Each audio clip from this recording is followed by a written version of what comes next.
Ya, balik lagi sama aku Debrina dan video kali ini kita akan membahas tentang namanya color correction. Beda dengan color grading, ini adalah color correction. Nah, color correction ini sebenarnya step awal sebelum color grading. Dan disclaimer, aku bukan profesional colorist, aku juga bukan profesional dalam filmmaking, aku juga tidak punya background tentang apapun itu yang berhubungan dengan film ataupun sinematografi, tapi di sini aku coba share aja beberapa yang aku tahu mengenai color correction.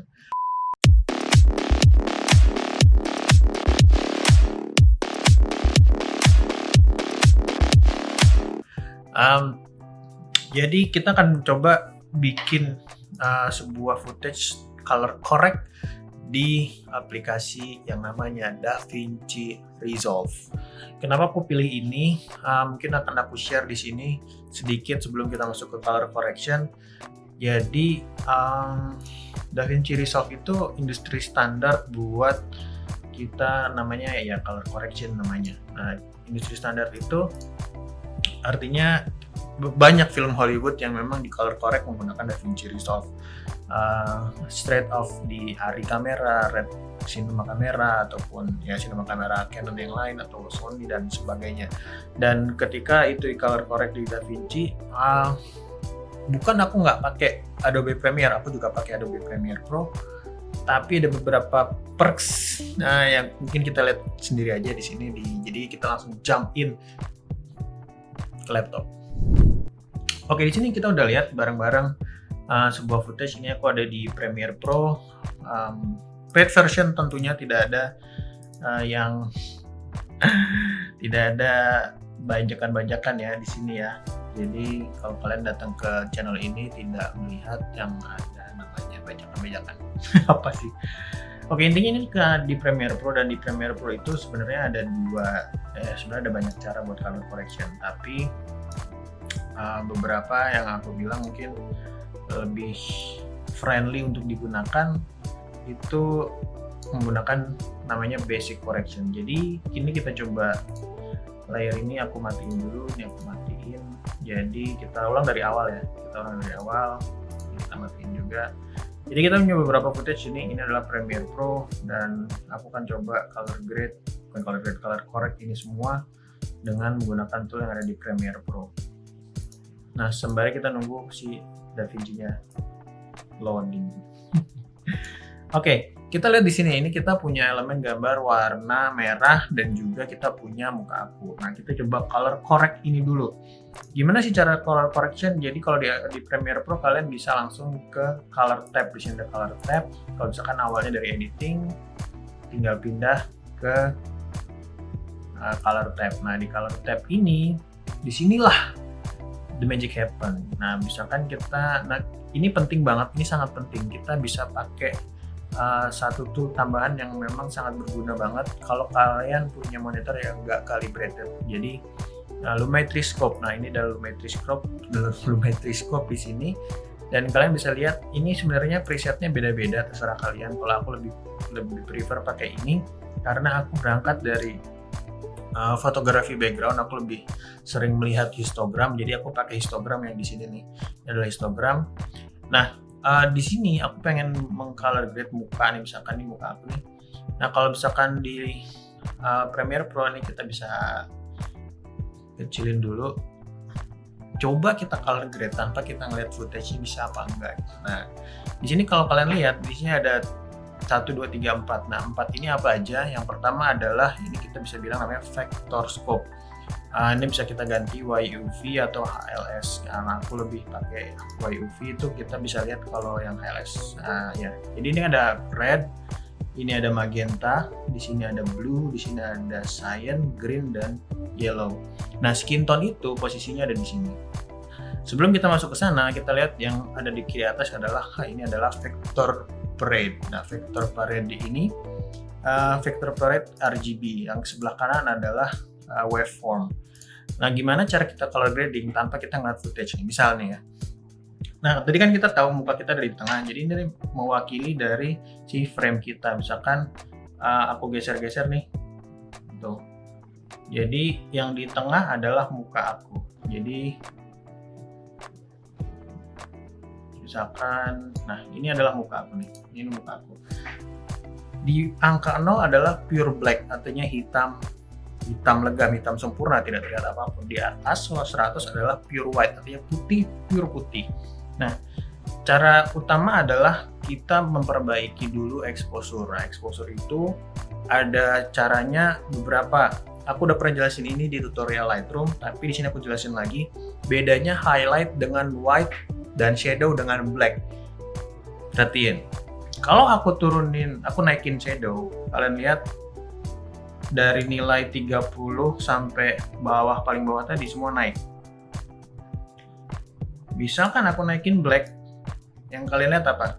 Atasnya nggak naik, cuman bawahnya doang naik nih. Yang dari 10 ke bawah naik. Jadi black itu adalah benar-benar poin hitam di footage kalian. Jadi kita pengen blacknya itu mendekati 0. Kenapa? Karena ya kita pengennya black beneran black gitu. Sedangkan di sini kan di atasnya hampir 20. Nah, kalau misalkan sudah ke angka mendekati 0, baru kita lanjut ke shadow. Nah, shadow ini sebenarnya buat kalau misalkan kita pengen agak terang, footage-nya kita naikin. Nah, kalian lihat ya di sini ya, highlight itu harusnya 100, tapi ini pelajaran yang aku dapat dari Waqas Qazi. Dia adalah seorang colorist profesional di Los Angeles, dan dia bilang di film Sicario-nya Roger Deakins aja, highlight itu tidak ditaruh di 100 sama dia. Jadi highlight itu hanya ada di sekitar 60, 70, 80 it's a max gitu. Jadi kalau misalkan ini aku lihat ya kayak gini nih, ini masih di atas 60. Kita nggak lihat footage sama sekali nih. Kalau kalian lihat sini muka aku masih di bawah 60 nih. Jadi kita naikin highlight sampai sekitar 70. Nah di sini. Wait, ini belum selesai. Nah, ketika kita naikin highlight berarti semuanya naik nih. Ada 30% bagian atas dari footage kita yang terang itu naik semua highlight. Kita tambahin kontras untuk menambahkan saturasi. Kontras, saturasi. Ngerti ya? Jadi kenapa aku nambahin kontras? Sebenarnya kita nggak main saturasi sama sekali, 0. Kita nggak ngutak-ngutik saturasi sama sekali nih. Kita naikin kontras. Yang kalian lihat apa? Kita cuma lihat ini doang nih. Kita cuma lihat si waveform doang. Waveformnya melebar. Highlight naik, shadow turun. Coba kita lihat footage-nya. Nih, kita nggak lihat footage loh dari tadi, benar-benar nggak lihat sama sekali. Kita nggak lihat sama sekali. Misalkan nih aku matiin dari ini ke ini. Ini aja udah menunjukkan improvement. Ini di Premiere Pro. Jadi kita hanya main kontras dan highlight dan shadow. That's it. Ini baru color correction. Sedangkan muka masih agak pucat kan, agak pucat. Untuk memperbaiki muka ada banyak banget caranya. Bisa pakai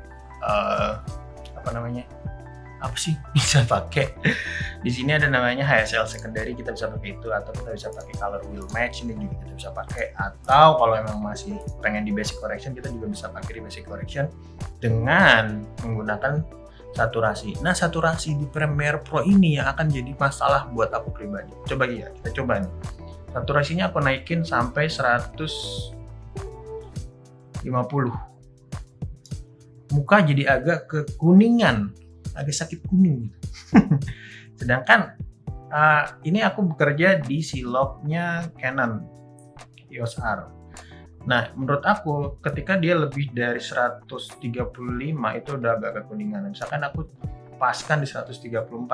Ini pun menurut aku kalau kita lihat lumetrinya ya, scope-nya ya. Nih, yang bikin itu jadi kekuningan adalah nih, misalkan aku lihat di sini, ini merahnya banyak nih. Terus ini masih ada hijau, ini ada biru, masih banyak separasinya. Seharusnya tidak ada separasi di situ. Dan kalau lihat di sini adalah white balance. Nah, white balance ya kalau kalian lihat birunya masih terlalu tinggi. Harusnya kalau kita sama ini kayak gini nih, at least kayak gini sama, kita bisa lihat footage kita harusnya putihnya beneran putih. Nah, gimana cara memperbaiki muka ini? Ini agak PR di Premiere Pro. Caranya adalah dengan menggunakan color wheel match. Aku nggak tahu apa memang settingan kameraku yang salah, apa memang Premiere Pro ku yang salah, tapi ini agak PR. Nah, caranya adalah kita main midtone, shadow, dan highlight. Nah, di sini midtone itu menunjukkan skin tone. Nah, ketika kita pakai ini, kita harus tahu nih, karena tadi agak kekuningan, kita harus balance itu dengan warna yang berlawanan. Kuning lawannya apa nih? Kuning lawannya biru. Kita bikin agak kebiruan. Misal sampai sini cukup. Nah, ini misalkan muka aku udah cukup di sini. Caranya tahu gimana? Kalau kalian lihat, karena aku belajar dari fotografi, kalian lihat di sini ya, ini histogram. Kalau tadi kita lihat di sini, ini rednya masih agak di atas. Ketika aku turunin ke bawah, bluenya yang naik. Nah, begitu blue naik, kalian lihat di vektornya dan juga di waveform itu mulai kelihatan perubahannya. Sedikit aja. Nah, sampai di sini kita bisa lihat misalkan 100% ya. Ini adalah muka aku, jadi cukup terekspos dengan baik dan tidak kekuningan. So ada basic correction, contrast, black, white, highlight, shadow, curve.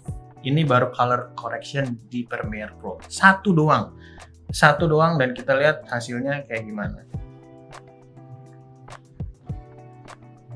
Nah, kayak gini. Jadi ya menurut aku sih memang agak takes time. Cuman kalau misalkan kita lihat di DaVinci Resolve, kita akan main DaVinci Resolve. Kita akan coba edit footage yang sama.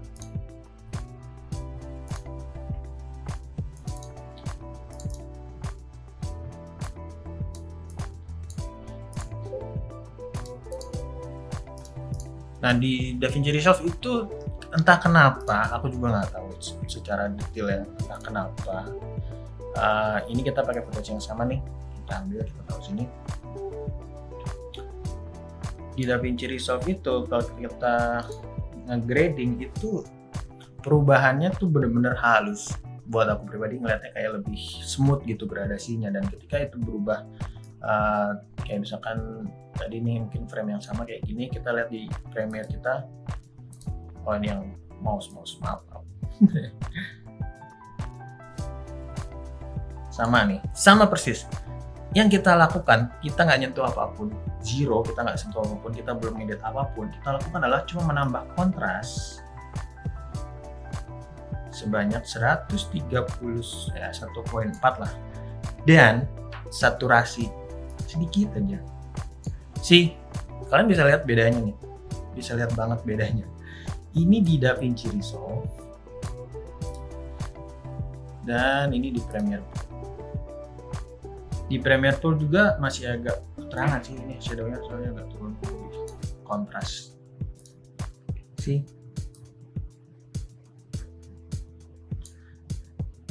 Aku nggak ngapa-ngapain, aku nggak mainin shadow, nggak mainin black, nggak mainin highlight, nggak mainin white, tidak bermain dengan hal lain, cuman hanya kontras dan saturasi. Entah kenapa sih DaVinci bisa pull up warna yang lebih bagus dengan footage yang sama. Aku juga nggak tahu, ini mungkin perasaan pribadi, tapi juga aku nggak tahu yang mungkin profesional colorist bisa kasih tahu, tapi aku melihat DaVinci jauh lebih subtle, lebih smooth. Nah, ini kan masih agak pucet. Kalau mau diterangin sebenarnya agak gelap, bukan agak pucet, agak gelap, jadi kita bisa terangin gamma itu mewakili midtone. Jadi kalau misalkan kita bisa naikin gamanya di sini, that's it, selesai gitu. Ini color gradingku beres di DaVinci Resolve tanpa ada tambahan step apapun untuk mengkoreksi muka. That's it. Jadi ya buat aku sih agak gimana ya, color grading bagus di DaVinci. Nah, misalkan ini color ini aku bisa create LUT, aku save as misalkan DaVinci EOS R C-Log LUT to Rec 709. Nih, ini aku save ya. Kalau monitor harusnya sama, karena monitorku nggak berubah ya, nggak ganti-ganti. Ketika di Premiere Pro juga nggak berubah dan nggak ganti-ganti. Kalian lihat baik-baik. Kita clearkan lumetrinya. Ini footage 0, footage yang belum kita ngapa-ngapain. Kita pasang si LUT yang dari DaVinci tadi. Mana tadi? Oh, salah. Sorry. Harusnya generate yang 64. DaVinci. Kita taruh di sini 32 aja nggak apa-apa. 33. Maaf, lupa bro, lupa naruh, salah taruh. Kita balik ke Premiere dan kita lihat nih, open. Sama persis sama di DaVinci. Nggak ngerti kenapa gitu. Dan ini aku color grade di DaVinci, LUT-nya aku cuman pakai di Premiere Pro. So, buat kalian yang punya EOS R, ini mungkin akan aku taruh di Karya Karsa, harganya aku nolin, kalian bisa download di sana. Paling nggak kalian tahu proyeksi pekerjaan aku di sana apa aja. Ini color correction tersimpel yang pernah aku lakukan melalui DaVinci tanpa harus ada banyak step yang aku lakukan di Premiere Pro. Jadi aku nggak lihat texture, aku nggak ngapa-ngapain, cuma contrast sama saturation di DaVinci Resolve. Dan ya itu hasilnya. Ya mungkin agak overrated, tapi aku juga nggak tahu apakah benar memang hasil itu adalah scientific apa enggak. Aku juga nggak tahu. Buat teman-teman colorist, Mas Gun, Anjas, Om Chandrilio, aku juga nggak enak melewati kalian, tapi sebenarnya ini cuman just a bit of my thought, my curiosity on color grade.